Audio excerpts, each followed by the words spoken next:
pushing the magic button. Ooh.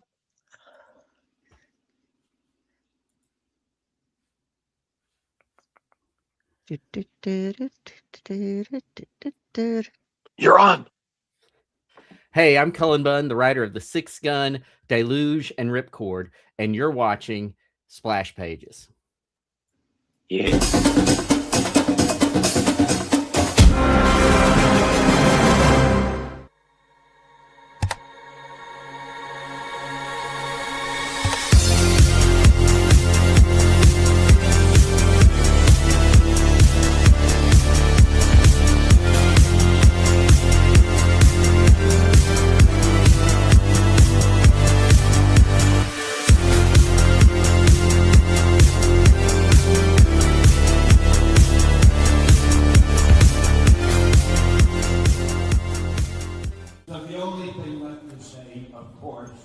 Is the one obvious thing.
What's wrong with him?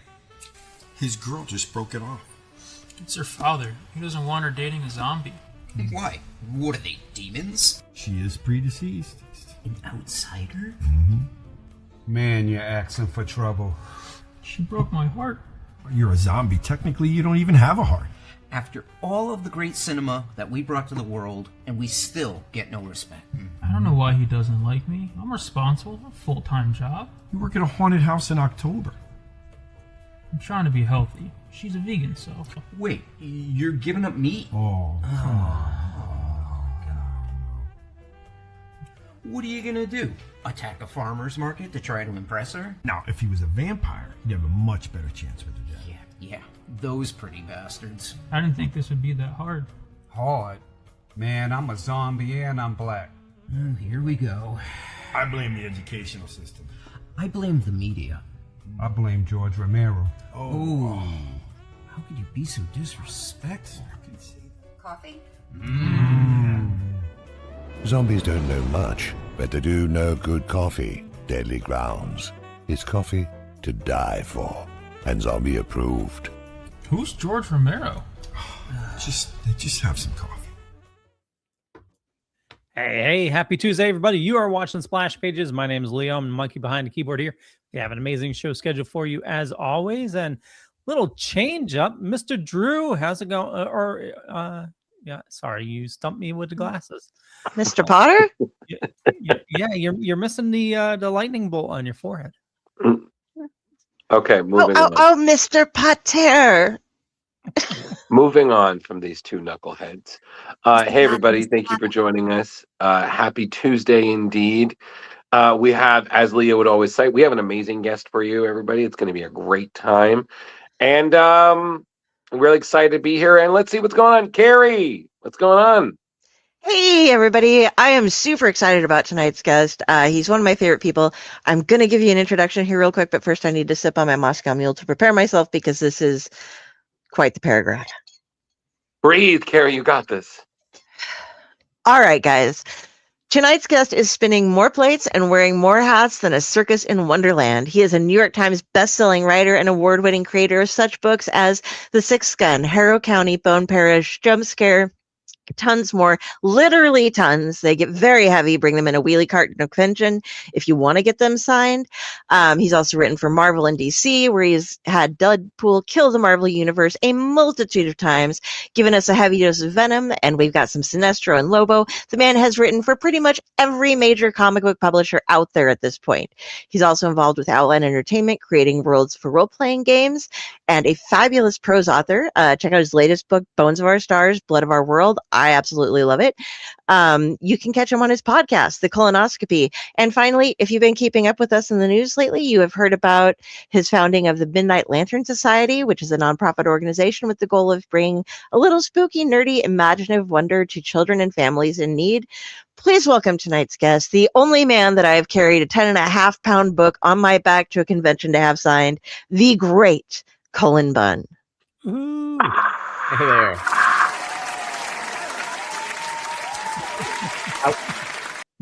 I was trying to decide when I was watching the intro if I was an amazing guest or an absolute legend.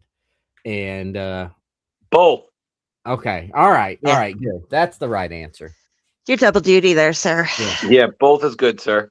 Yeah.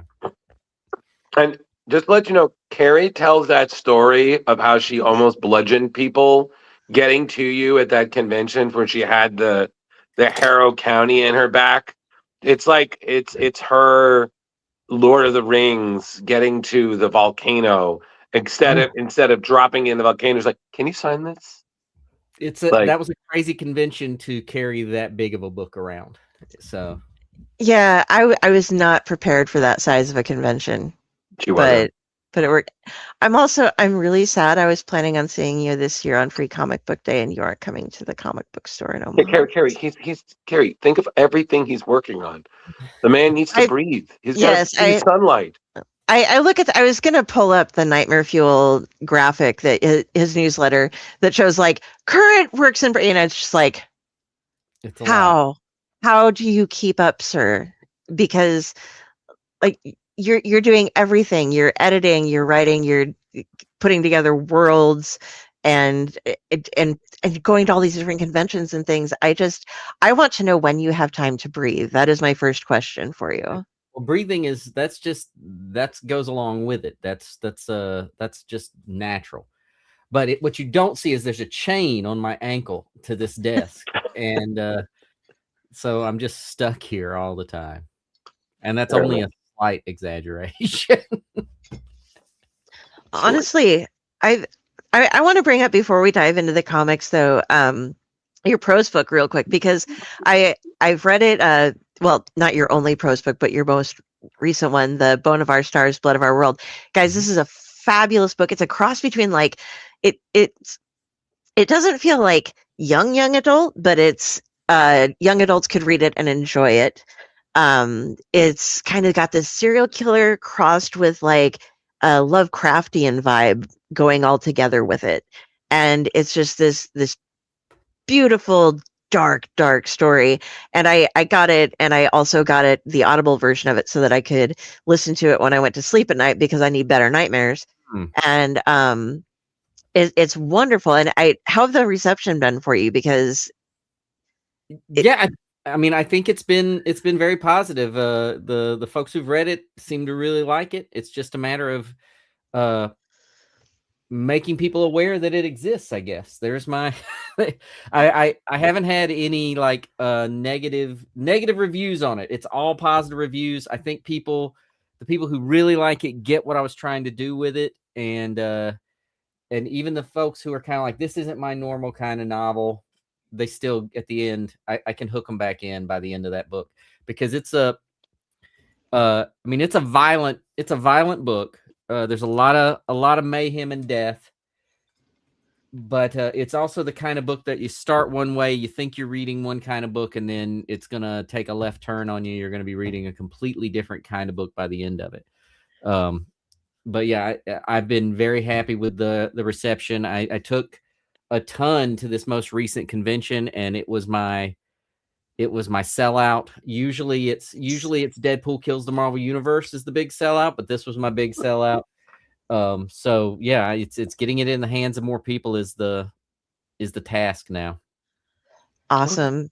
Yeah, and I'm telling you guys, I read in so much.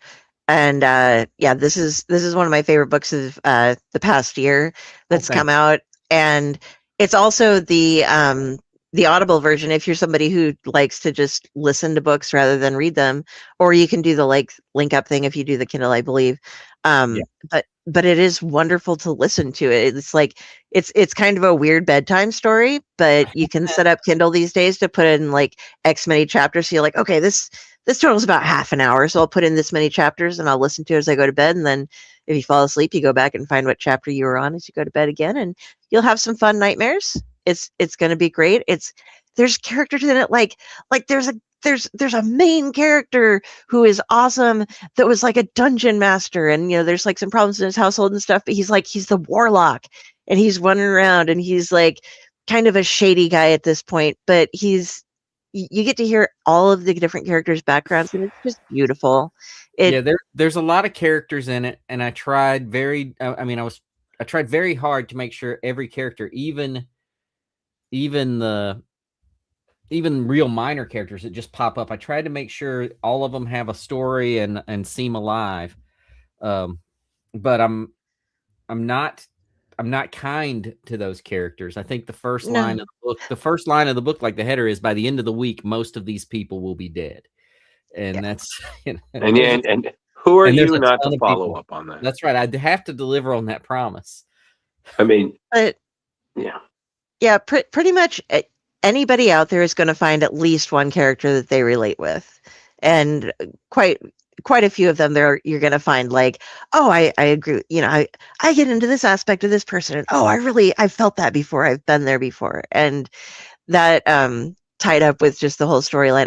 I don't want to give too many spoilers because it's this great. I think I've already gone through. There's like killers and stuff. Yes, Drew. Thank you. I'm sorry. No, it's fine.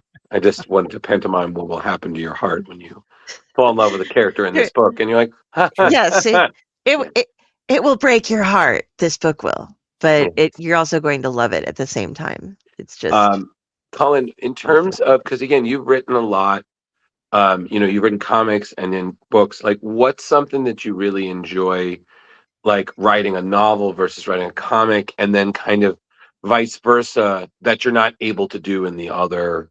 Like when you're writing a book versus writing like a comic script, is there something that you're like, oh, I really enjoy this, and you're like, boy, I don't like.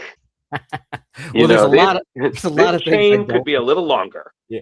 No, the stuff I enjoy, the thing I enjoy most, it's almost like two sides of a coin, because in comics, the thing that I've always said, and the thing I love most about comics is the collaborative nature between the writer and the artist and the colorist and the letterer and the editor, in that collaboration, and the fact that I'll write something and then I see I see pages coming in relatively quickly. There's a lot of instant gratification there. and I just like that collaboration. Mm-hmm. The thing I like best about writing a novel is there's no collaboration. I mean, that's the thing. I like that it's terrifying, because I think to myself, this is all on me. It's just me. Everything is on me. But it's also kind of exhilarating and exciting. So it's weird that the thing I like most about comics is the opposite of the thing I like most about writing a novel. Mm-hmm. And as far as what I don't like, let's we could do 2 or 3 episodes on the things that I don't like about writing. Carrie would love that.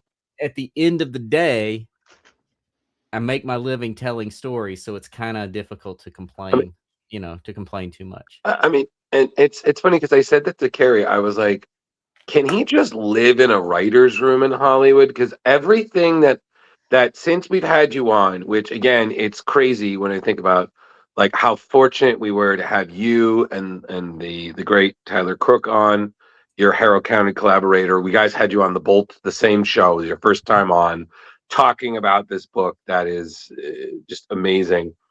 And I said to Carrie, I was like, why everything he writes that we read, I'm just like, this would be a fantastic like Amazon or Netflix series, or just a really great movie. And they're all so unique and so personable and so fucking quotable. And So I'm just like, why? it sounds to me, Drew, Yes, sir. like I don't need to be in the room in Hollywood. I need you in the decision-making room. But listen, I would love to just be like, what are we gonna do? Here's my plan. Shut up, and we give Cullen Bunn money. Then we take his idea. That's my favorite plan I've heard in weeks. There you go. And then again, Carrie would be like, I second this. And I was like, of course Carrie would second this.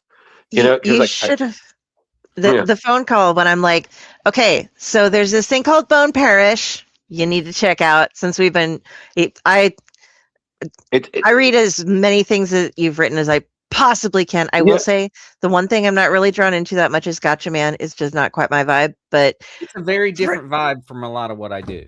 So yeah. But just again, just reading it, I was like, all these, and again, it's funny because anytime, like I have friends who are trying to get into comics, and a lot of them's like, oh, they're horror fans. I'm like here's 10 titles, and like 8 of them are you. I was like, and I throw like Bone Parish is always number one, like one of the top. I'm like, Harrow County is obviously top 5 there, but like Bone Parish, like that made such an impression on me, and I was like, this is so good. I just recommended it to somebody 2 days ago on Reddit. Yeah, there you go. See, but it's just, again, like, just what I'm saying is, and especially kind of segueing into touching on briefly jump scare. I know nothing of this world, and that your miniseries about jump scare, I could have read 50 more issues, because I was like, this is wacky, zany. The terror is real. Who the hell is this council? Why do they look like that? They clearly have nefarious plans for humanity. This chick is tweaked. You know, all the movie references. I was like, what are these movies? I would love to see them. Is there like some Rick and Morty multiverse viewing thing? Because they sound amazing. So I could have read 50 issues of Jump Scare. Well, I could have written 50 issues of Jump Scare because I love that character. Jump Scare was one of the most fun comics I've written in a long time. I love the character, love the world, love working with Danny Luckert, who's an amazing artist. That was great. There will be more Jump Scare. It's just a matter of when. It's just a matter of when. I have sketches. Danny and I have been exchanging text messages about what's next. And I'm like, well, what if we did this? And then here comes sketches of that. So there's some, I mean, we will get back to Jump Scare. Sweet. When, I don't know.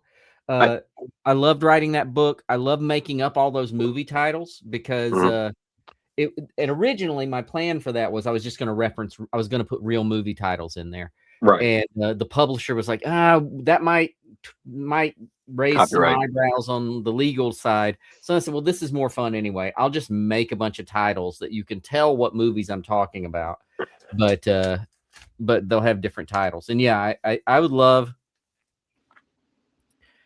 I would love nothing more than the stars to align that I could just write Jump Scare comics and adaptations of the made up movies that I mentioned in Jump Scare. Oh God, that would be cool. You need to get together with some of the fan film people and have them. Well, yeah. And it's funny because I recommended to somebody Midnight Show because I classically, I was like, oh my God, because I was like, do you love the Monster Squad? And like, yeah, I love this. I was like, this is Monster Squad, but if the stakes were real, like if it wasn't just we're gonna have the whimsical, scary ending where the monsters are defeated, and I was like, no, this is legit. Like this is how it would go down. Limbs will be ripped, blood will be spilled. The Wolfman will eat your nards. Like so many beheadings, and I don't know where that came from, but there were a lot of beheadings beheadings in that book. Well, yeah, exactly. It was very Game of Thronesy, and I was like, there's so many beheadings, just dead. Yeah. The one person I always feel bad is I have to acknowledge Leo. You are such a good reader because me and Carrie are always recommending these intense books, and you read them. And I just want to say, buddy, I'm sorry for your therapy because I know. After reading, your picks, Drew. You'd think you'd know better. It was dark shit, but then it was. Whoa! Entertaining dark shit. Am I wrong? Entertaining. Leo, you don't have to like everything. Do you see how Cullen was like, coming out of hey there, you don't have to succumb to peer pressure if you don't believe in it.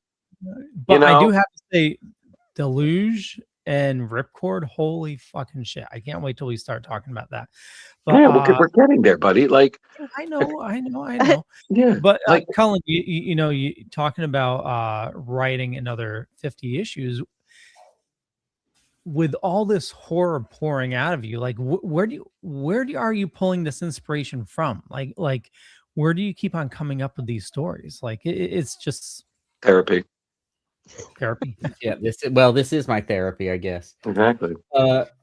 Stories to me, story ideas are really, they're not difficult for me. I think I've said, I don't know if I said it the last time I talked to you guys, but I know I've said it. I try to come up with a story pitch every day, one new pitch. Most of them are really, really bad, but I feel like if I can come up with one new pitch a day, good or bad, and I put them in a little note card box, and some of them are just like, the chair has eyes or whatever. Some of them are just dumb ideas. But I try to come up with one new like concept every day. So the ideas that's a skill that anyone can kind of develop, is coming up with ideas.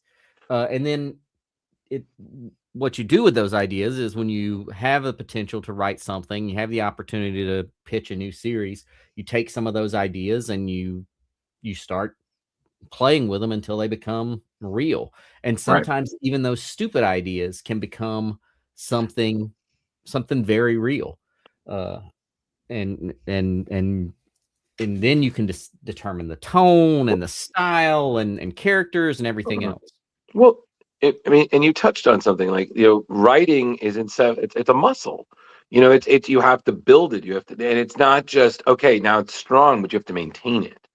Right. In a way, that's that's a great metaphor to think about it, because like you said, like everybody writes, whether it's a note to your family, whether it's an essay for school, whether it's a story for class, like everybody is writing, has the capacity to write. It's just some writing, like you said, it creates, you're telling a story. And like you said, some people comes natural. It's like, it gets to a point where it does. I mean, it's a rhythm, like you just said. You jump in and you can just for me, it usually happens in the outlining stage. Once I get to outlining an individual issue, it moves at a pretty good clip for me. I think for me as a creative, it's always really hard because I always have these ideas and they're so fleshed out. I was like, okay, put them on paper. And I'm like, shit. And then have you considered that you're fleshing them out too much before you try to write them? Yeah, I brought up multiple ideas because I'm kind of similar to you. Like I'll always come up with these wacky kids book ideas. And I'm always telling Carrie, like, oh, what about this? And she's like, well, that's really cool. And Carrie is a very honest critic. She'll tell me, I was like, it's not good. And Drew, like, respectfully, Drew, like, it's bad. Like, or this needs a little work is one of her favorites. That's a nice way of saying it. That's good. Yeah, she's very. I tried to tell him I am an editor, so it's like it needs work in this direction. This needs to be more fleshed out, not just like, Oh, you should try harder. I try to give him constructive criticism. Right. You But know? it's funny. Try because- harder. Try hard. Oh my god!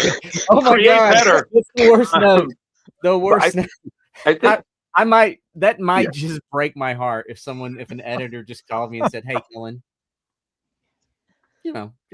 just try harder." just let's just a steel stake through the heart. Just oh, damn.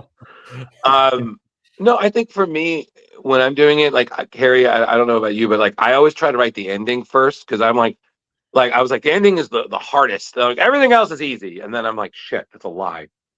I switch back and forth. I'm not a plotter, I'm a pantser, but I usually have an ending in sight. I have like the very basic plotting of A goes to Z, and I've chosen scenes that I've figured out from C, F, G, P, Q, R. Oh wait, we jumped up. I forgot something that was going to go in M and stuff, and then I write, like I have to like have it in my head to write it. So- But So you're doing the alphabet while having a stroke. That's what I'm hearing. basically that's what I have to have my characters first though. If I do not have my characters fully established, I can't write anything because they do half the writing for me. Yeah. I don't know. So a lot of it is my like I have a basic plot, I have an ending in sight. I don't know how long it's going to take me to get there, but I know that these guys are going to get me through it, and that's how I write. And a lot of it ends up being thrown away, or it goes from being 4 pages of explanatory stuff into like 3 different sentences that somebody says, "Oh yeah, so my mom was a serial killer," or, instead of being like, "And influenced her life by blah, blah, blah, and she was in therapy for all of it," it's just like, oh no, that can be totally nixed with 2 sentences. So Carrie, if you're a pantser, what if they're wearing a belt? I take it off and swear beat the to it's just fucking like God. flail myself for trying to get out of my comfort zone. That's what I do. I also, while we're having this pause moment here where I can get a word in, Cullen, with The Chair Has Eyes, if you have not seen it yet, I highly recommend it. One of my favorite movies in existence, Killer Sofa. I'm gonna take your word that it's a great movie, but I cannot. I've interviewed No the one said that. creator. It's a wonderfully put. All right. Yeah, it is great. It's about it's not actually a Let me sofa. guess. Oh, It used to be, it was initially titled My Lover, My Lazy Boy, but they were like, no, that's a conflict of like us existing and you can't have that word. And it's this great movie, and it's just so fucking weird, but it's weird in such a good way. It's not one of those like, I'm really making you watch this horrible B movie. It's like, no, this is definitely a B movie, but it's like very high quality and you will be amazed by it. So, all right. Okay, if he's not I wrote it amazed, down. We'll see. All right. We'll see. yeah, Okay. if he's not amazed, All right. Carrie, he might tell you to take a hiatus on his Discord show. He'd be like, nah, you're on timeout. Is it as weird as the Greasy Strangler? I've That was never pretty seen the fucking Greasy weird, I'm not Strangler. Yeah, Oh it's my pretty God. freaking weird, but nothing beats the Killer Condom. But that's just me. Moving on. Let's talk about the comics. So speaking, so Carrie, should we talk about there's recent stuff? Do you want to touch on some of the other thing? We already touched on jump scare. So I'm gonna hop to the Reddit comments that we had. Okay, The 2 Reddit Reddit. questions that we had. Okay. Redditize us. Redditize. All right. So the first question that we have is from the Marvel subreddit, and this is from Grouchy Horror 1719. The Deadpool kills series was so wild, especially when he breaks the 4th wall and goes after the writers themselves. Skull. We'll definitely try to catch us live if work doesn't get too crazy on Tuesday. Hope someone asks about his process for writing those meta moments where Deadpool gets too self-aware. Laughing crying face. So what was your process of writing the Deadpool breaking the 4th wall and his self-awareness? Well, for those, so I've written a lot of Deadpool at this point. Yes. I'm almost certain I have written more issues of Deadpool than any other writer at this point.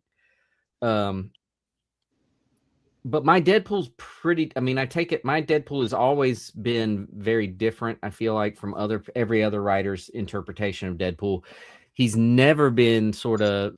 I mean, only occasionally do I write him as this sort of zany, Looney Tunes character, and that's probably because where I started with Deadpool, really, besides from a couple of short stories, was that Deadpool kills the Marvel Universe. And when I took that book, I knew that going into it, I wanted my Deadpool to be this, in that book especially, this really dark serial killer in the Marvel Universe. That's how I approached the character. And yes, he does goofy stuff, and I mean, it's still a Deadpool book, so he does a lot of goofy stuff. But with that in mind, the breaking of the fourth wall is still written with sort of this dark approach to it. It's a little darker than it was in the other runs. Now, I will say the ending of that series, that miniseries, originally did not feature the creators getting killed. That was I can't remember how I ended it. I know that at the end, Deadpool decides he's going to come after the reader or whatever, like he does. But originally, the creators weren't in it. That was my collaborator on the book, Dalibor Talajić, said. He emailed me and said, "Hey, wouldn't it be funny if I drew all of us on that last page?" And then we just took that and ran, and I rewrote that last couple of pages to reflect the creators as his victim. And it worked. Perfect. It worked great. Absolutely. It's a great ending to that book. You have done a lot of Deadpool, and he kills everything, and I have quite enjoyed it. It was a character that I didn't go out of my way to read before until I read your stuff, and then I was like, "Oh, I must read all of this." Me too. I did not care for Deadpool when I first started writing it. I was not a Deadpool fan. I'm more of a Deadpool fan now, and I really enjoy writing the character. But when I first started doing those projects, I was like, this character. The reason Deadpool kills the Marvel Universe appealed to me is as it was going to be a different take on a character that a lot of times I just felt had been depicted too goofy for my taste. And to give credit to you, your version works specifically in terms of tone, because I've felt this as being a Deadpool fan for years, and I've seen many different versions, like from Daniel Way to what Brian Posehn and Jerry Duggan did, just the multiple variations, and then of course with like Fabian Nicieza is done and whatnot. Like there's a lot of people, but I also feel like it's about finding your balance and your particular vision. Like I feel like some people just, oh hey, here, pop culture, breath for a while, like, and I'm like, you're oversaturating your story. Like your Deadpool has to have a point. He has to have a purpose. Like yours was, a different universe, so you had the freedom to like, okay, I'm taking him in this direction. Yeah. Well, people like what they like about these characters, and it always amazes me how fixated some folks will get on like the most minute little detail. Because I remember right after Deadpool Kills the Marvel Universe came out, I was at a convention and a fan came up and she picked up the book and she opened it. She was like, "Oh, Deadpool." She picked up the book and she's like, "What? No multiple captions? I'm out." I'm like, I don't know what to tell you. I mean, there were multiple captions at the beginning of it, and then they ate each other. Yeah.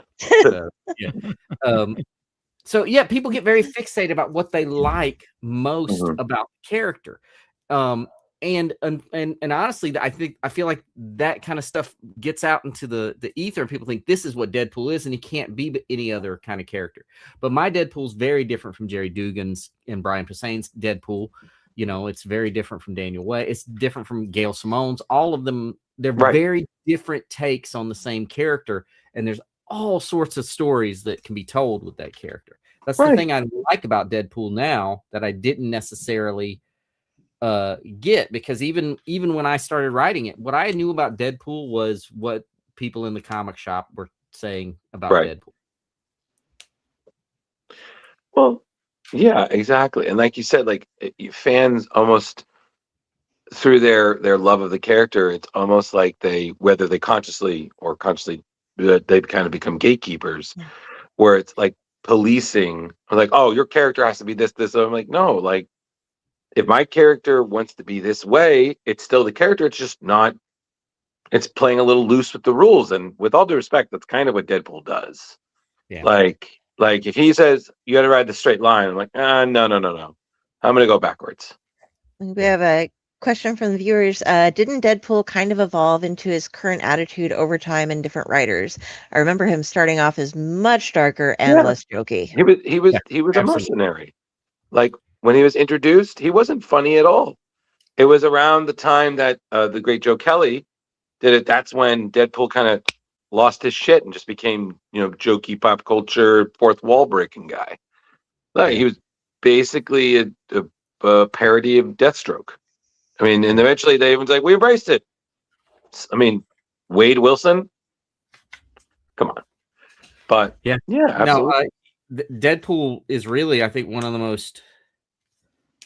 of the characters that you can see most clearly how his evolution has happened over the course of different writers taking over the character. Other characters, every character changes a little bit over time. The more writers are doing stuff with them. But Deadpool is there's no subtlety to that change. It's a very clear progression. Absolutely. Just keeps becoming different people. Yep, but still remaining Canadian. All right, I'm gonna hop us over then. Deadpool's Canadian?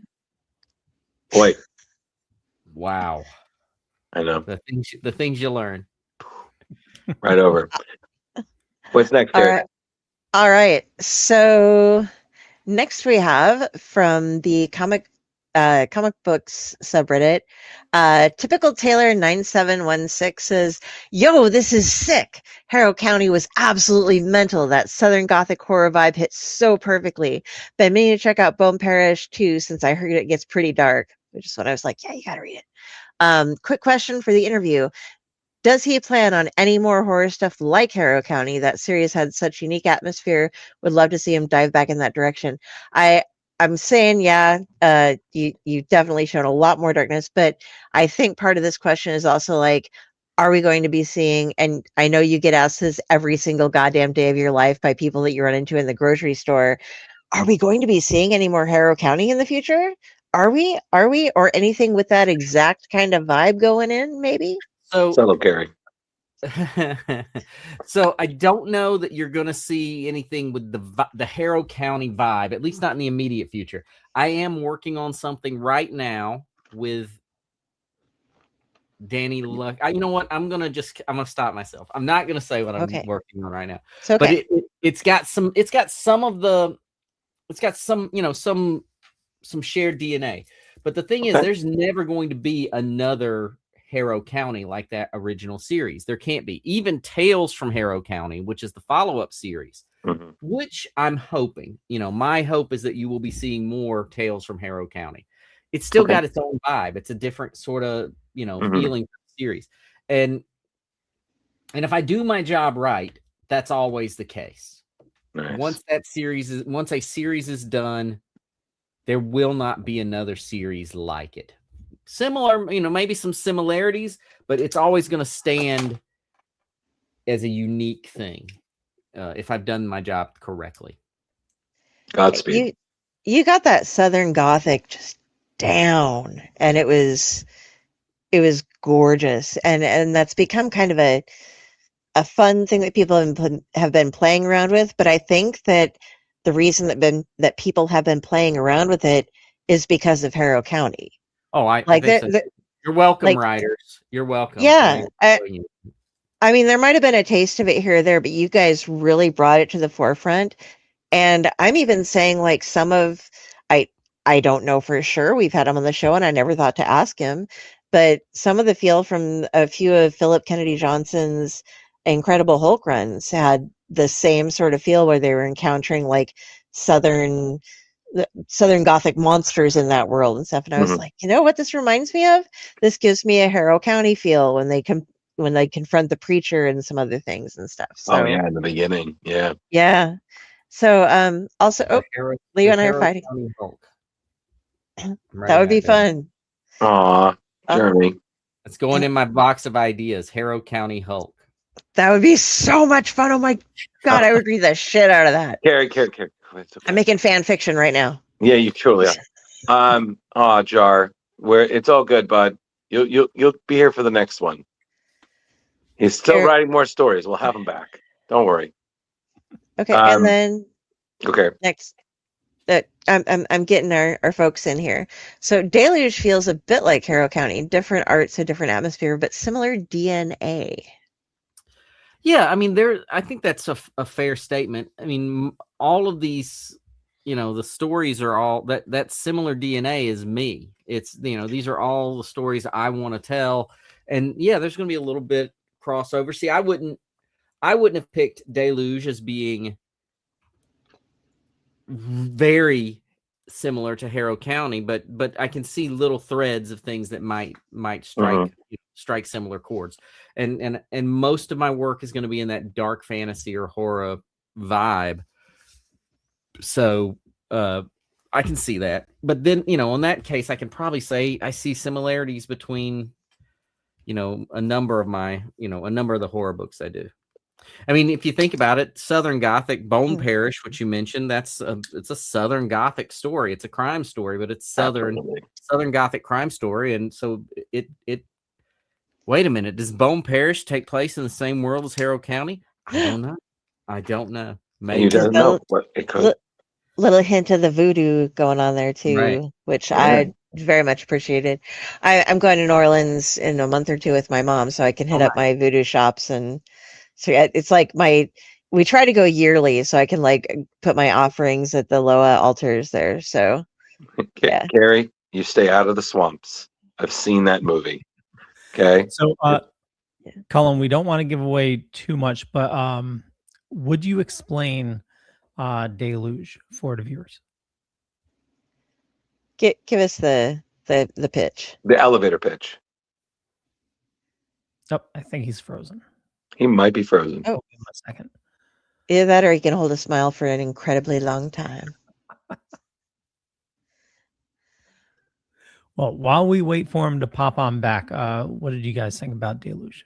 I felt it was Shawshank Redemption meets Jaws.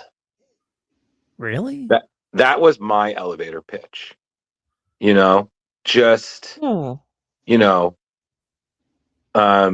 That's how I felt about it. It was like Shawshank meets Jaws. It had your human element, you had a little splash of the spookiness, of course, and then you had like this menacing threat. Just any second pops out of the water, bam, dead.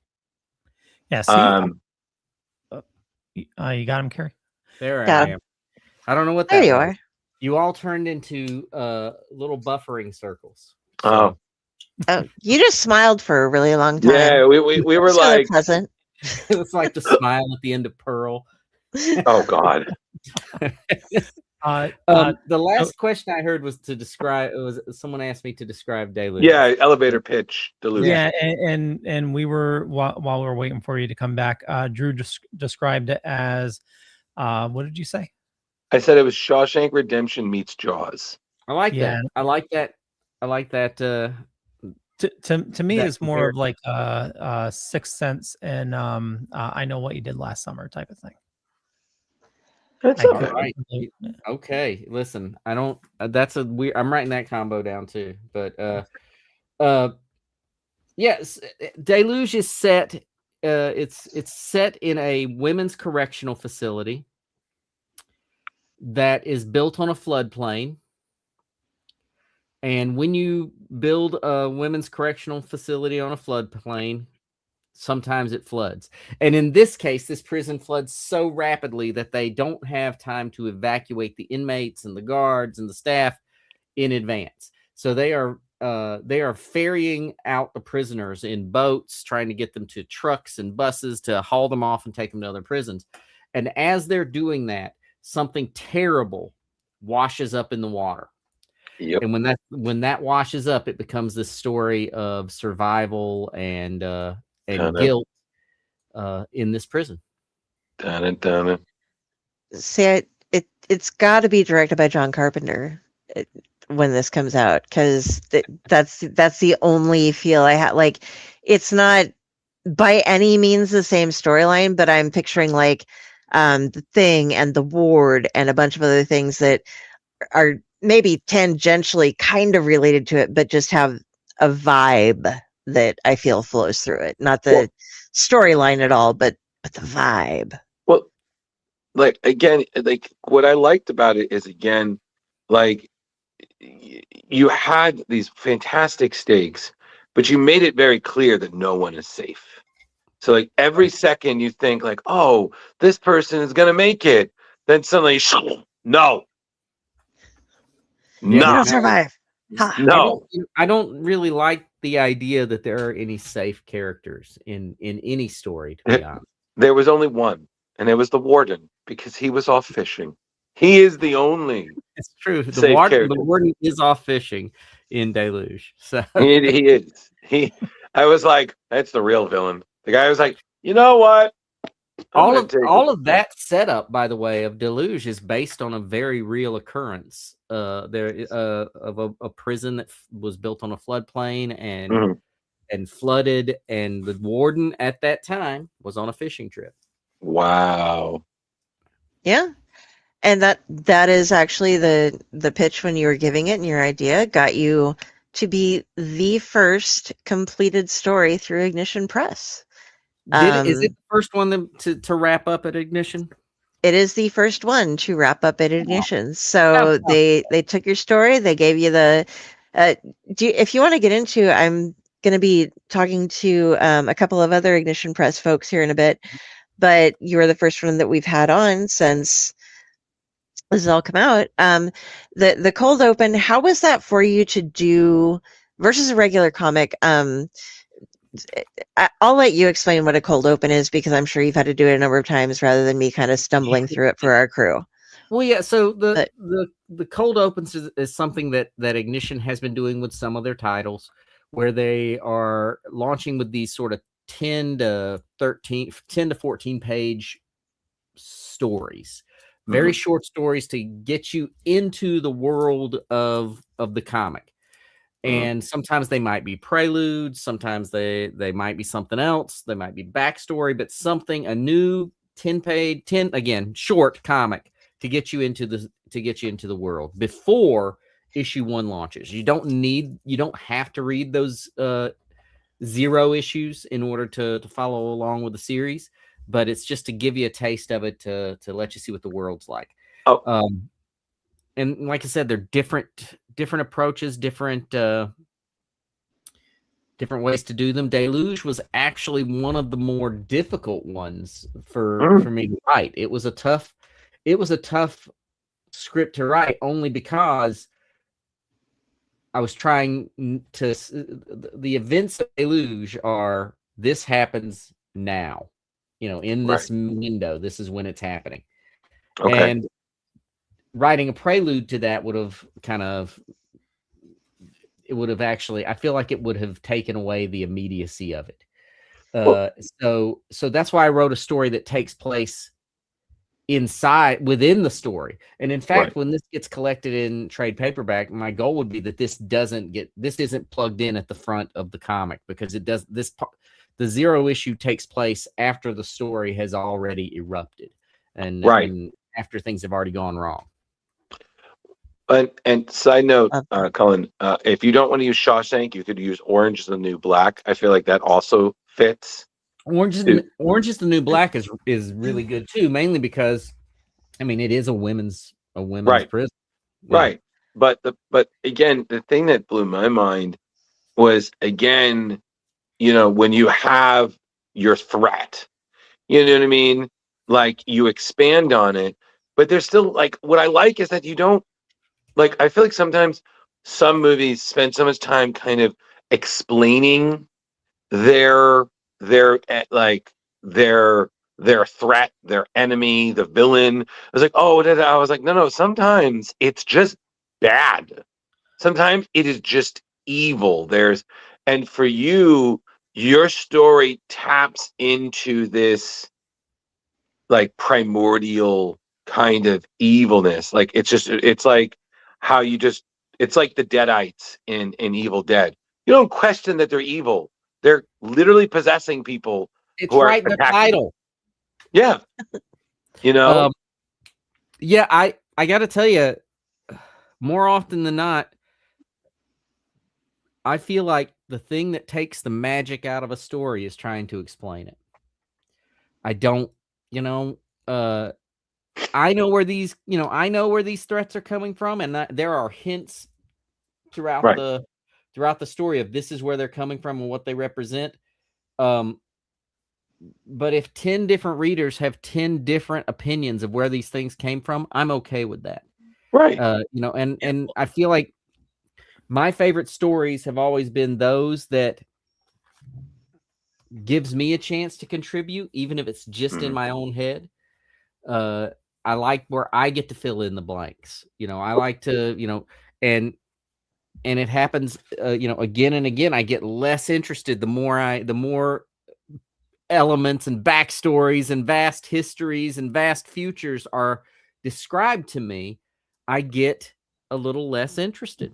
I mean, it's just the way I'm wired. Yeah, it's you know what it is? It's kind of like when you're a kid and you enjoy a magic show and you're like, wow, this is so cool. And then as an adult, you want to learn. So you learn about it. So you learn how to perform the trick, the sleight of hand, the distraction, that kind of thing.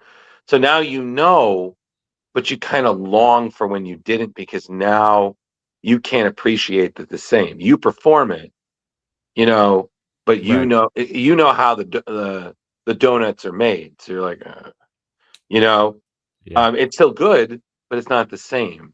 So it's like the more you elaborate and explain and kind of quantify it, you lose that magic of the appreciation. Like you said, like the threat, we don't know where it's from. All we know is it's here and people are dying. Right. Like it's like, or are they? Right. Exactly. Are they? Well, who knows? Yeah, it's I love it that with our reading, like we're all taking different things from it. Well, yeah. I'm totally warped to begin with, so yeah, you are. my thought is like, not spoiling anything, but and it's just my interpretation that, like, the threat is like, like they're gone already, and then just the threat is like cleaning up house. Yeah, I mean, maybe that is it. Well, yeah, I mean, exactly. But I think those are sometimes the best stories because, like you said, like you get to be a part of the creative process. Like as a reader, you get to create the reason, right? And that makes there's a place for explanations and really getting into the nitty gritty of those of some details. But I feel like it has to be played right, and it has to be played in a way that is appropriate for the story. And some stories may require a lot of detail, and other stories don't. You don't need that much. You need you need a very small amount to know that something's going on. And if you think about a story like Deluge, and many stories really, imagine that you're in a situation where suddenly you're wading through floodwaters and something's trying to eat you. The last thing you really do is sit there and say, let's see. I wonder what mythological creature this was inspired by. It's not what's top of mind. So to do that in the story, to tell that moment, to kind of to lay those details out for you, can take you out of the immediacy of the story. Whereas Harrow County, for instance, it has a narrator who will, occasionally pop up and tell you little things, because Harrow County's supposed to feel like a folk tale or a story you heard your grandma tell you. So that works in there. It doesn't work for every story, though. Yeah, this is fast paced, going off of everything. And I don't know who made the decision, but that the water inside of the prison is black. Yeah. Well, that's all. Yeah, especially in that. I mean, actually, I think the entire series, the water is always black. So I mean, and that's all Marika and Rhonda what they decided to do with it. Oh, it's great. Yeah, I want to show Leo. Can you take down that just so we can show off the background, because this was one of my favorite things. Oh I God, guess yeah. we'll do this. Chickens. Okay, so there's chickens. There are also chickens in Harrow County, although they're That's only okay, this on is- like a couple of issues. But Yeah, this is the biggest connection to Harrow County and Deluge of the chickens. Those are the same chickens from Harrow County. Damn. Yeah, the prison is an agricultural prison. So the inmates work farm, they farm the land and things like that. So sometimes there's chickens. it just it made me so happy that you went ahead and just included that, like made the chickens part of the thing, because I was like, because nobody else would think of that, but it's like they're taking care of, they're farming, but they also have the chickens, and the chickens made me happy. That's why I chose it as our background for tonight. Oh, go ahead, Leo. No, I shouldn't say anything. Oh, do it. Come on. Oh, Leo has one of those stories. Come on, Leo. It's fun. No. It just that reminded me of growing up. We had chickens, and I had a nephew that was troubled, and we found one day he drowned all our chickens in a pool. Oof. Okay. Yeah. That wasn't what I was expecting. We didn't know this was going to get dark. Yeah. Colin's like, I kill people, but let's keep this friendly, okay? Let's Leo. Harry Potter disapproves. I try not to say it, but in Leo's defense, you guys did pressure him to say it, and what I'm learning that's now, true. We did. That Leo can be easily pressured. No, it's not just that. It's just sometimes we hear the stories about the snakes, and I was like, oh, here we go, another thing from his twisted snake childhood. And I'm like, nope. And then someone was like, oh boy, that was dark. Oh boy, it would. Oh boy. Drew and I tend to have overwhelming personalities, so whenever Leo or somebody else on the show actually gets a word in edgewise, we try to encourage them, because we realize that we have done nothing but talk over everybody else the entire time. Sure. And sometimes this happens. Yeah, and sometimes and I have a problem where if I get something in my head, like I need to get it out, otherwise I'm gonna be driven crazy. So it's So Ripcord. Okay. All right, Ripcord is coming out as well. Well, okay. What? I need to say something about Ripcord, because I've been trying to figure out how to elevator pitch that one perfectly, and it's so difficult, because I was like, I don't know a lot of it takes place in the outback, right? Well, let's let the man who wrote it give us the elevator pitch for it. Right. I mean, we have him. That's true. It could be cool to do that. Ripcord is the story of a young woman named Dylan, whose sister goes glamping in the outback and disappears. And Dylan decides to go to the outback to find her sister. And in searching for her sister, runs afoul of these drug addicts who are addicted to this drug called Ripcord, which just turns them into raving, bloodthirsty lunatics. But in addition to that, she falls afoul of the drug dealers who are producing Ripcord and introducing it to the population. And then she finds a Gatling gun that shoots railroad spikes.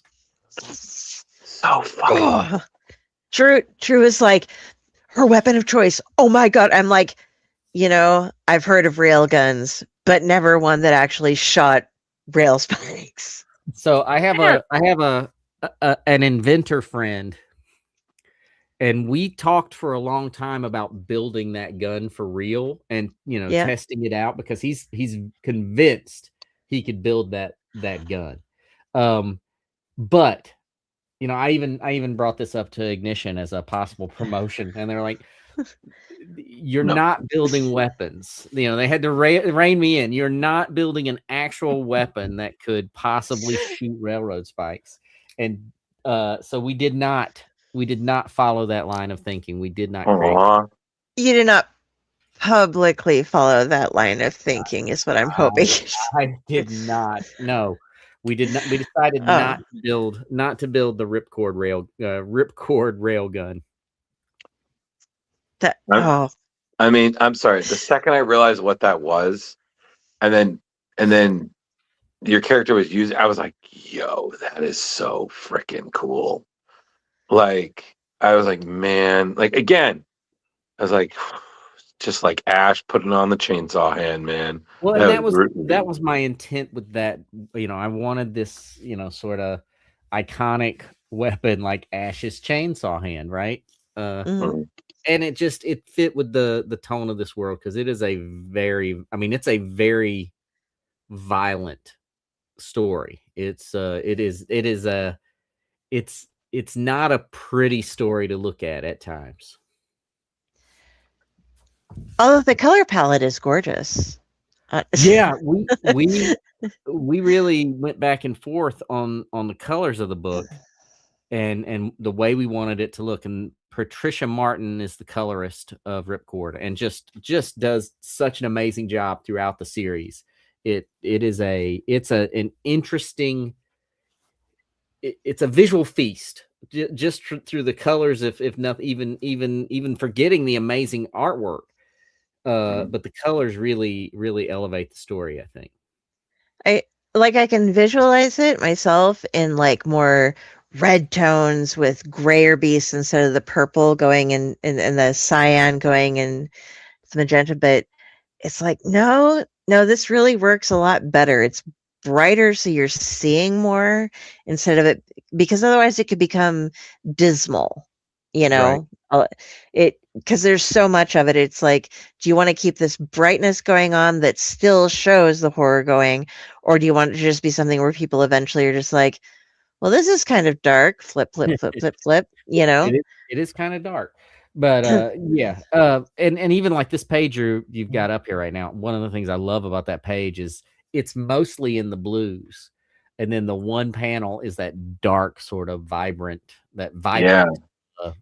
purple. It really helps to set just sort of it gives you that stark sort of ba-bam moment, right? Like a pop. Well, you know what this kind of reminded me of was a bit, it kind of like, especially with like the gangs, it kind of gave me like flashes of Mad Max a little bit, but with this great Australian horror series. I think it was called Wyrmwood. I don't know Wyrmwood. I think it's called Wyrmwood. I just remember it being like Wyrmwood. Yeah, you remember, Leo? It's the one where like randomly people just turn into zombies, and like for some reason they're the living. Well, first it's the zaniest, most fun you can ever watch.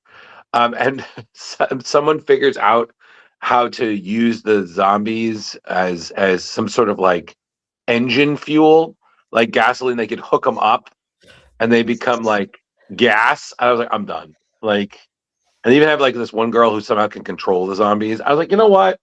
This is because it's all Australian. So it's just the zaniest, weirdest thing in the world, right down to when someone gets bit, they open a first aid kit and there are beers in there. I was like, I'm done.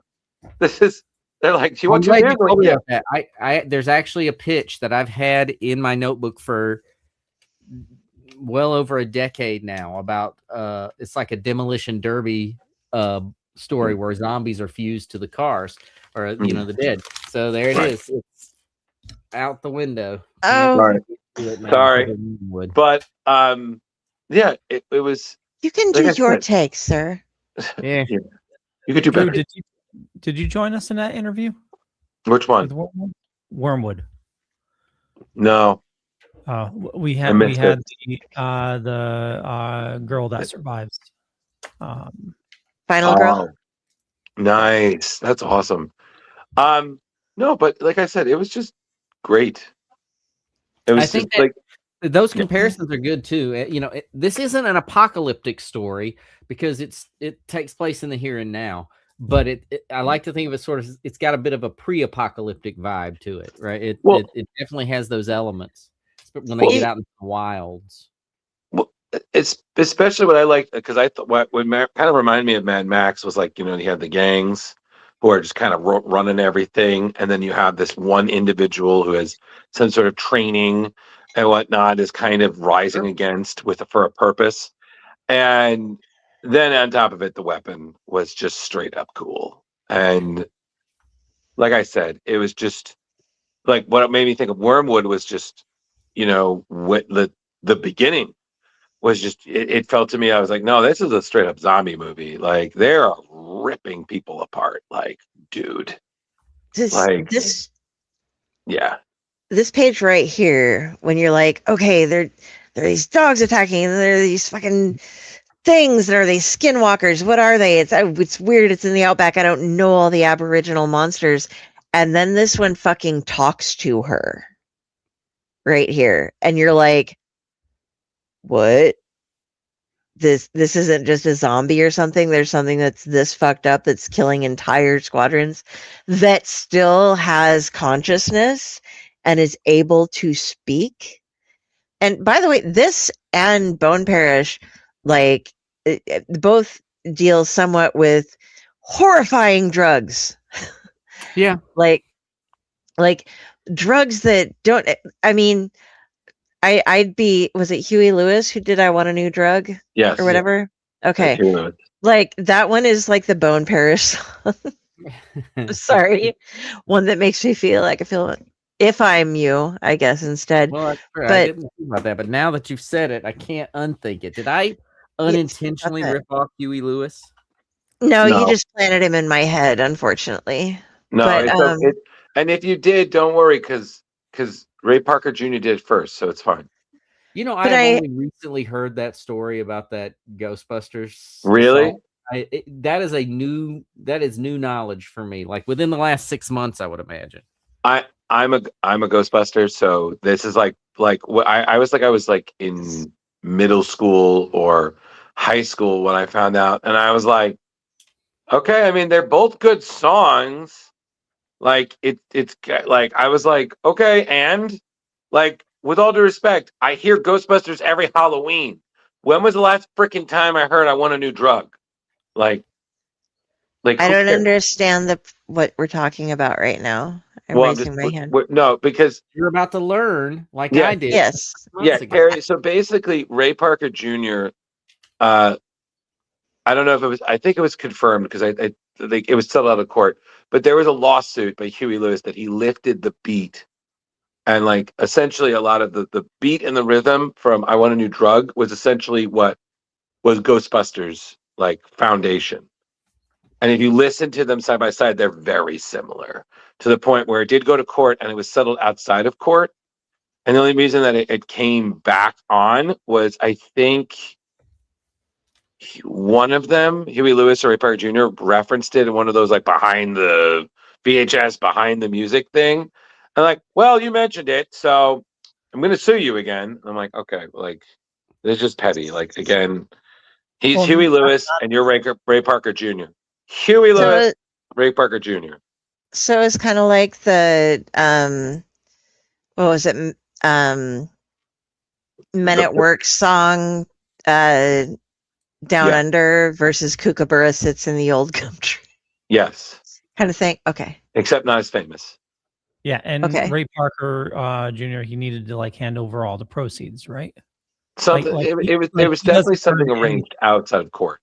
But the thing being is, fun fact, they also just went around getting celebrities to say Ghostbusters for the music video and got in trouble for it somewhere. That's just the 80s for you kids. I blame cocaine. Cocaine. But back to Ripcord. Yes. Yeah, I you know what's the funny thing is, I was so spoiled having been able to fortunately read all of Deluge. I was like, oh, this is great. Like when I got to the end of like, I think it's issue 3, I'm like, where's the other one? What's the ending? What's going on? I was like, I gotta read more. I'm like, okay, fine. You treat us all special and we're spoiled, and then we're like, oh, more still, Cullen. Come on, give us the stuff that hasn't been produced yet. Well, I think give us the like little microphone, the little camera inside your brain. issue 3 hasn't come out yet officially, so you've seen something we special. have. Well, yeah, but and it's great. it was great. But like the twists, like you handle your twists very well. Like, and I say this as somebody who, like, you're watching a movie, I'm like, okay, I know where this is gonna go, you know. And I'm like, all right, fine. And then sometimes I'm like, wow, I did not actually see that coming. Like yours, I'm like, oh shit, I did not see that coming. Like, damn, that is good writing. So kudos to you, sir. No M. Night, like, oh, what a twist. I'm like, no. Like, subtle. All right. I appreciate that. You're welcome. So what is it like, just in general, as you were the first fully written comic in Ignition Press, but I know you're friends with Jeremy. I don't know much about the rest of the entire Ignition Press thing. I'm going to be talking to Andy Parks and Phil Hester, who are both hopping on board. But what was it like coming on and being the like, hey, Cullen, we're a new publishing company, got together a bunch of cool people, and we would really like to have your work first, kind of thing? Well, so Ignition has been publishing for, just around a year now. Their books have been coming out. Maybe a little less than a little less than a year. But I've known everyone involved at Ignition pretty much since I started working in comics. So going back, decades and nearly 20 years, I've known the folks who put Ignition together. So I talked to them a lot before this. They gave me a call and started telling me about what they were gonna, what they were planning to do. I thought it sounded really exciting, and I was, I was very vocal about, hey, I'm in. Let me I want to do books for you. So working with them now, it doesn't feel like a new company to me. It feels like people, and it feels like people I've worked with for forever and ever. And they're a great company to work for. They've been awesome. They've been very supportive, very open to my ridiculous ideas. And yeah, I'm doing more books for them. So I don't, Deluge wasn't their first book.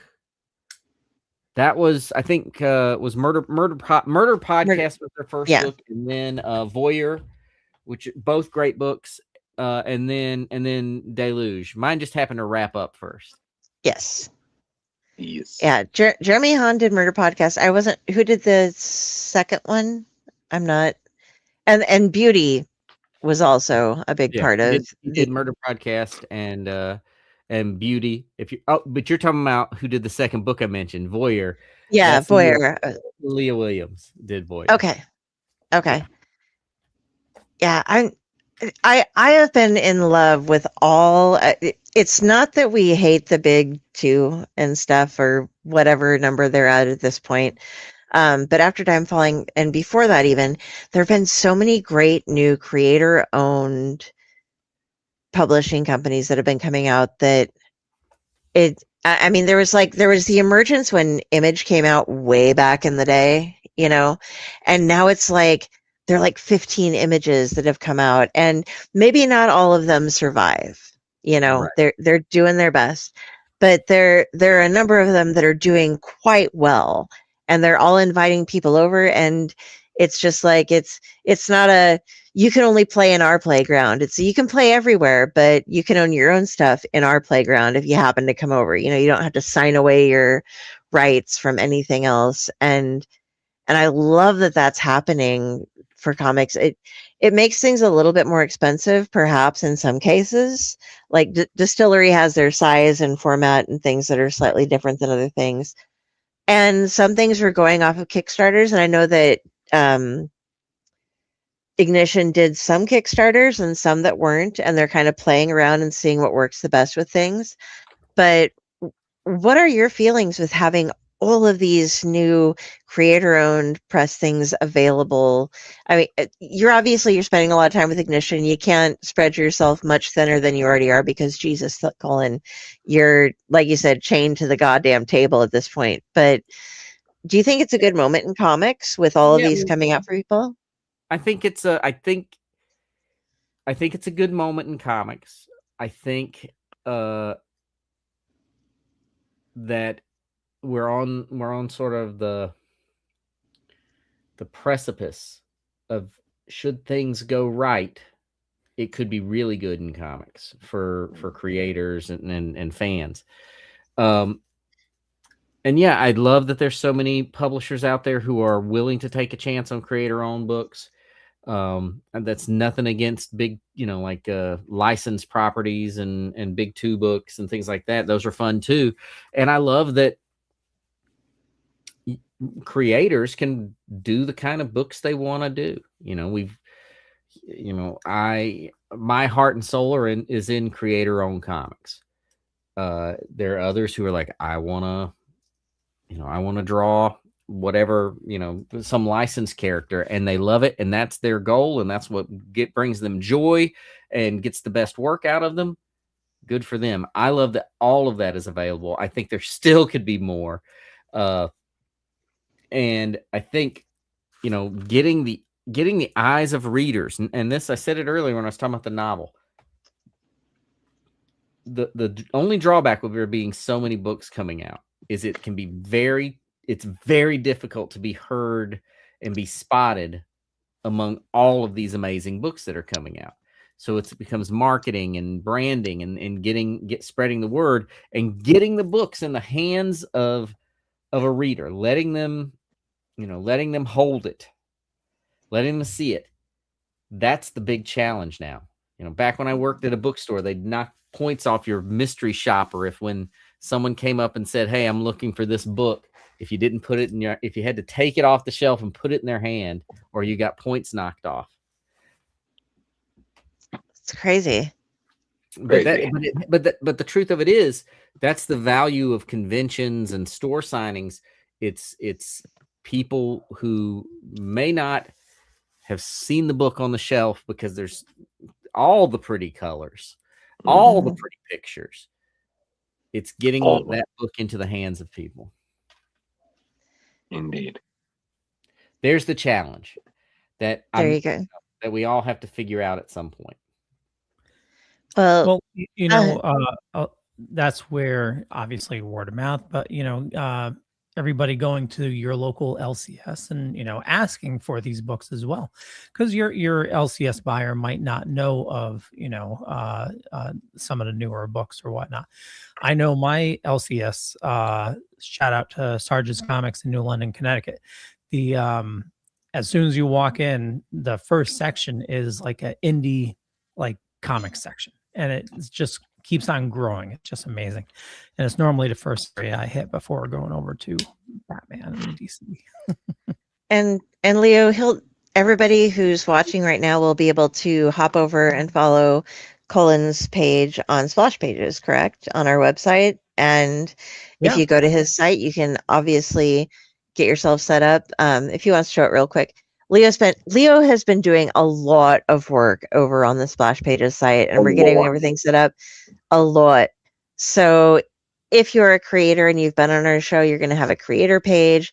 It's going to end up showing all the different ways of getting in touch with you. And if you aren't happening to see specifically the book, if you go through the Cullen Bunn page, it's also going to give you links and such so that you'll get to your homepage so that it will advertise, it's going to be updated after the show is done, but you'll be able to have people seeing everything. They can get to Ripcord, they can get to your book. And I will also put in my review, which I am 3 years behind on reviewing books that I've read right now because I'm a horrible.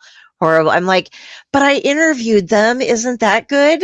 Nobody said horrible, and Carrie, you're the one who keeps putting that. I do. I put it on myself because I know how much a review is worth on Amazon or something. Even if you're just like, it was really good, I enjoyed it, this part scared me, done. I'm one of those people who's like, my review must reflect all of my thoughts. I don't just want, a 20-word review. I want it to be something that in and of itself is a masterpiece, if it's a book that deserves a masterpiece for it. So Indeed. So just a quick item here. So you'll find us on Cullen's interview once it gets transcribed. But let's see. There's someone else. Yeah, this is Jeff Lowe. But what we're doing is we are listing all the books that are mentioned during the show. FAQ from the transcript. So I take the whole audio, transcribe it. So you'll find a full transcript in here along with some key quotes and whatnot. So yeah, so just be careful what you say because it will be recorded. Got it. Say whatever you goddamn want because you deserve it. Yeah, is what I think. All right. So as I know, we're coming up on time soon. So I'm good. Carrie, Leo, did you have any other questions for Cullen before we wrap it up? I did have. I wanted to ask a little bit because we brought it up on our news, but we haven't actually directly talked to Cullen about. I want to go on the Outland Entertainment creating RPGs and such like that because I've been a GM for over 30 years now. I'm older than 30 years. I've been doing something for longer than 30 years. And how you guys have worked out at Outland Entertainment to a very simplified set of rules, but you're putting out so many, there are constantly new things coming out from Outland Entertainment as far as gaming goes. Yeah, Outland's an indie publisher that I've become involved with.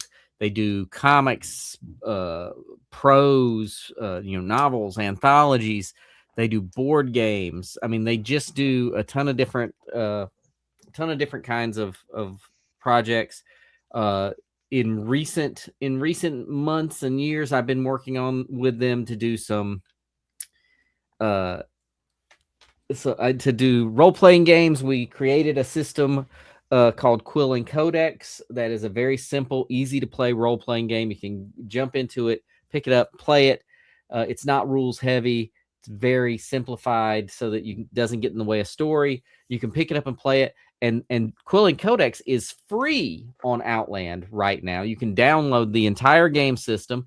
We're starting to release some additional supplements for it.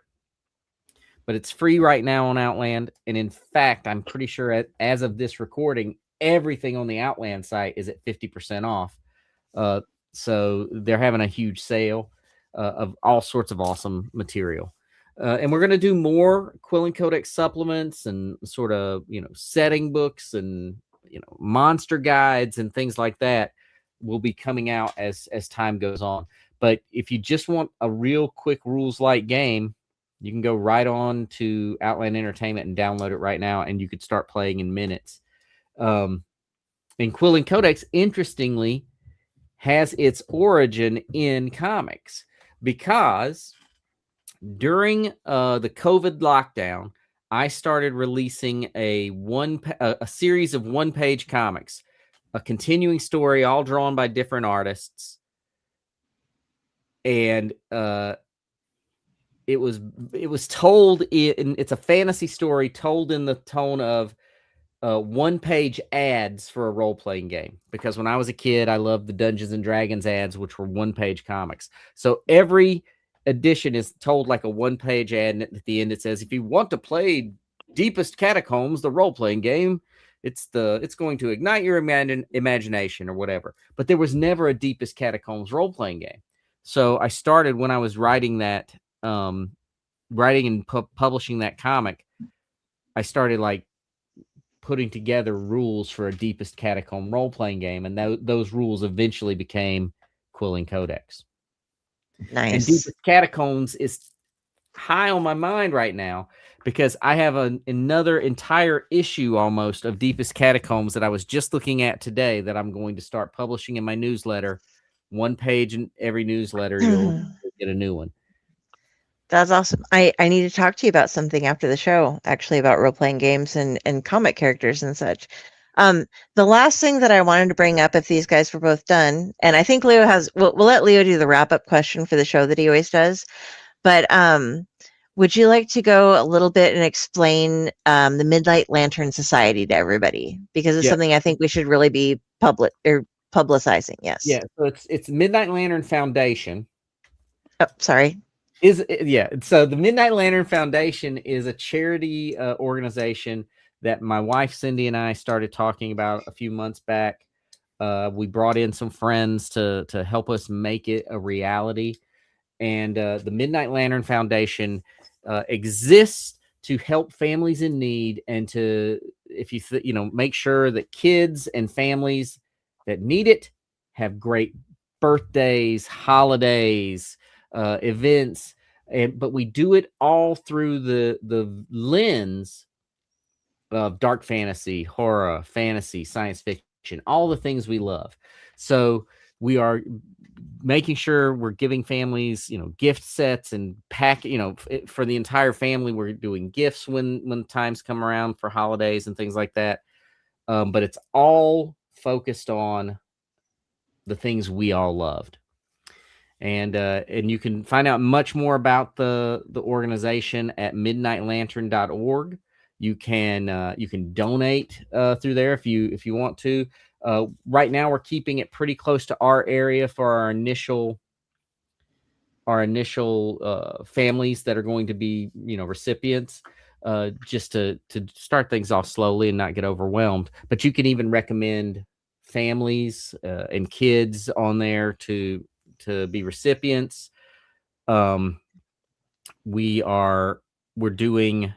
We're starting to set up at conventions. We're starting to get donations from publishers and creators have started sending us boxes and boxes of materials to donate for these kids and families. But yeah, so we're going to be giving out, comics, books, board games, role-playing games, toys that are all focused on the things we all love.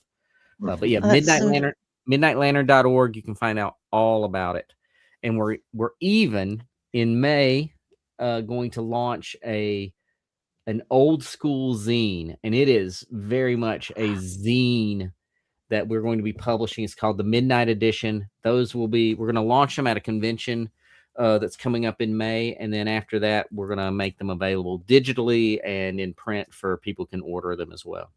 Right. And all proceeds of that obviously go to the Midnight Lantern Foundation.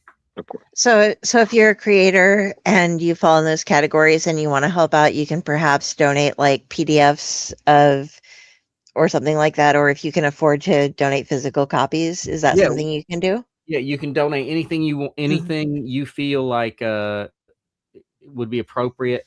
We just had a publisher, Dark Horse, just sent us a ton of trade paperbacks and statues and things like that they've given us.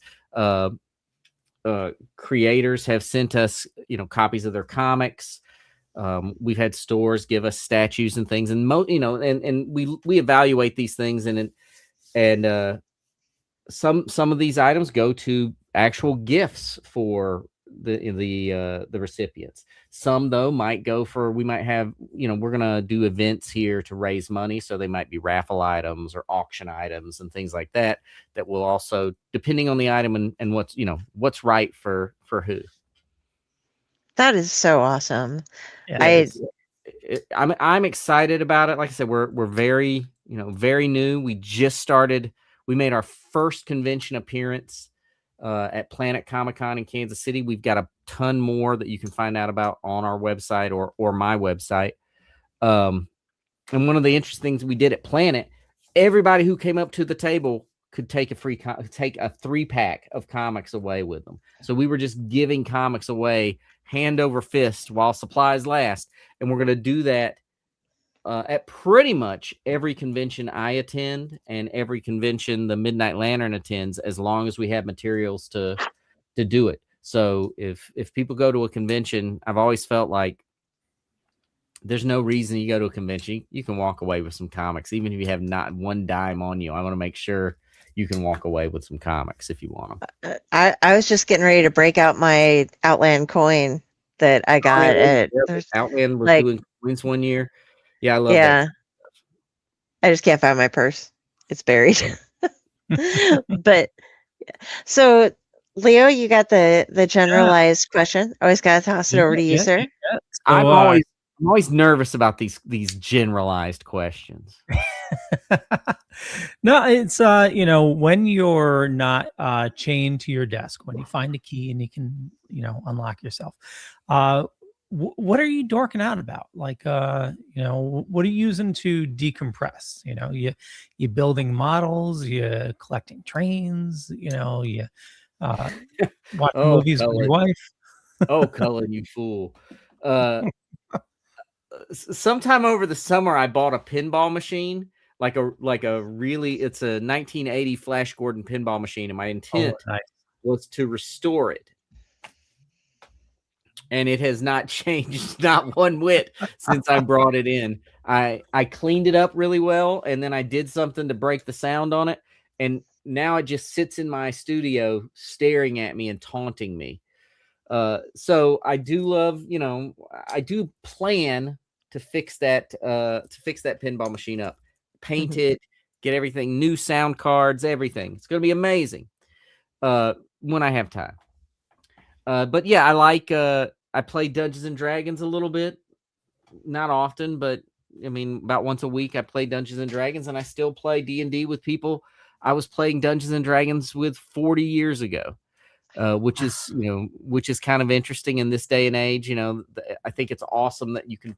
It's a marvel of modern technologies. What one of my gamers said the other day, that we can be in different parts of the country and still play D&D together. So I do that a little bit. I read a lot. I read a lot of horror novels. I read a lot of comics. Right now. I just finished a book called Coffin Moon that I really, really enjoyed. I'm rereading some books by Skip and Spector, who are a pair of horror writers who really inspired me. I've started rereading all their books right now. Comic wise, I do read comics still, not as much as I used to, but I still read them. I love Dennis Hopeless's Just Brutal from Ignition. It's awesome. And I just got a glimpse at a new book by Jamie Rich called The Dog Sitter that is also going to be awesome. Not what you would expect as a Cullen Bunn favorite, but I do really enjoy it. Okay, we'll keep an eye out for The Dog Sitter. Okay, and we have one last fan question before we go. Yes. What should Comics Godzilla fight next that he hasn't fought already? This is look. There are so many answers. Who asked this? There's so many answers. Josh did. Damn it, right, Josh. Josh, let me explain to you, friend, how many fights there could be. And everyone, I might just stick to two. He should fight the Shogun Warriors. I think that would be awesome, because then they could actually brand it to Shogun Warriors. Godzilla was part of that toy line. Godzilla versus Shogun Warriors. Nah. And in that comic, Godzilla's fist needs to shoot off like a rocket and punch a Shogun Warrior robot right in the face. But the one I would like to see, the other one, because I'd love to write that Shogun Warriors thing. The other one would be Godzilla versus Gamera. Hands down, Gamera versus Godzilla. The 90s versions of both characters, because everybody thinks, oh, Gamera, he's real stupid, and damn old Mystery Science Theater 3000 ruined it for so many people. Ruined it for the true Gamera fans. Gamera of the original run of Gamera and the 90s run of Gamera are such different interpretations of the character. If you've written them off, just like if you think you know Deadpool, but you don't know Deadpool. If you think you know Gamera from those Mystery Science Theater 3000 days, you watch those, especially the first two, those three movies that came out in the 90s, which was Gamera, Guardian of the Universe, Gamera, Advent of Legion, which is one of my top 10 favorite movies of all time. And then the other Gamera versus Iris. They're awesome. And that version of Gamera versus Godzilla, that would be awesome. That would be a kaiju fan's just paradise, I would think. Nice. What did you think of? Did you see the new Godzilla trailer for Godzilla -1? Yeah, I think it looks great. I'll be there. I didn't need to see the trailer to know I was going to go see the movie. Oh, yeah. But the nice thing about this trailer is it didn't give away a ton. It didn't it was just a teaser. It gives away that he's in America and that he's apparently grown like 20 times in the 2 years since the last movie. So I'm interested to see what they do with it. And by the way, if they just ignore that he was much smaller in the first movie, I'm fine with that. It's okay. Just roll with it. Yeah, it was an amazing movie. Anyway, the minus, very cool. Yeah, no, I think it looks great though. Also, I really geeked out over this Evil Dead Burn trailer that's been popping up on social media. The new Evil Dead movie. That trailer is a masterpiece, in my opinion. At least it's a masterpiece of trailers I watched at 2 a.m. while I'm trying to go to sleep. It was great. I gotta check that out. Yeah, we're like, what? New Evil Dead? Yeah, so I think it comes out in like July, so it's right around the corner. So, Cullen, what conventions do you have coming up? And different appearances and stuff? Like you're not coming to Omaha for Free Comic Book Day, but that's okay. Not this year. Look, I have to. You can't just spend your time catering to me. I understand. Well, I have to let people in the area want to see me, and if they see me too often, they might not want to. But I'm doing Tremendicon, which is this is I think the convention's 5th year in Springfield, Missouri. I'm doing Indiana Comic-Con in June, and then I'm doing Heroes Con also in June. I'm doing the Heroes for Kids convention in Perryville, Missouri. And then I'm doing shows in Salt Lake City and Raleigh. So I've got a long list of conventions. If you subscribe to my newsletter, which you can get to from cullenbunn.com, I post my list of upcoming appearances every issue. But also on cullenbunn.com, there's a rolling up-to-date list of appearances.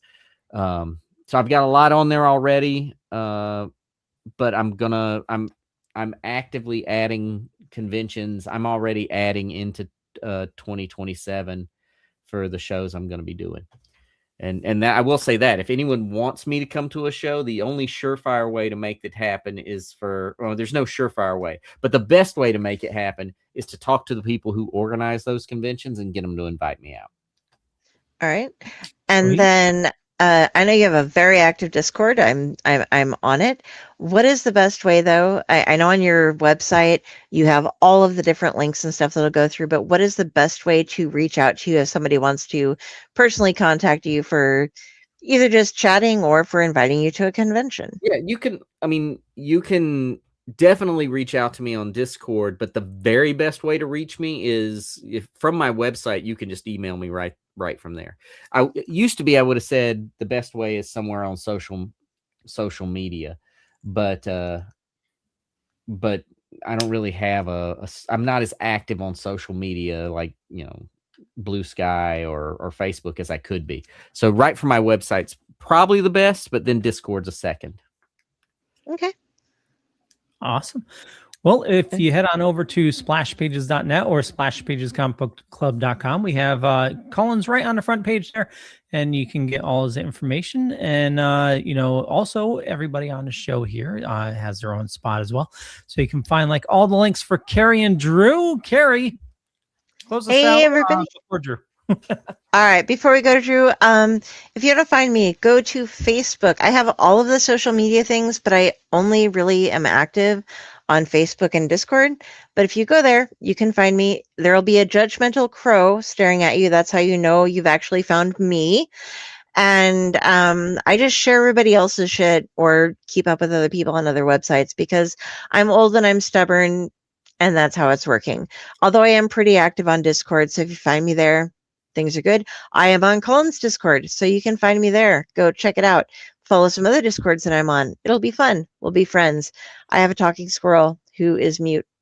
He just drinks. That's all he does. Anyway, let's see how Drew's doing. I'm doing great. Thank you. Thank you, everybody, for joining us. We really appreciate it. 1 second. If you liked what you saw here and you haven't already, hit the like and subscribe button to our YouTube page. We'd really appreciate you joining us as we continue our journey through this year with more great guests like Cullen and some unexpected surprises along the way. Please tune in next week when we have Jason Rosen and company coming on to discuss their work that they're doing with Deadwood and other projects. Should be pretty great. And that's just how we're wrapping up April. May is looking just as good, so definitely stay tuned for more. If you need to get in touch with me, you can check me out there, Drew Malo, on Blue Sky and on Facebook, Ghostbusterman 1984 on Instagram. And when I'm not hiccuping, I'm pretty good conversation, but I'm also usually generally tired. So if you do try to reach out, I'll get back to you eventually. Yeah, eventually, but not right now. Okay, with that, we'll catch you later. Thanks, everybody. Good night. We Thanks, love you. everybody.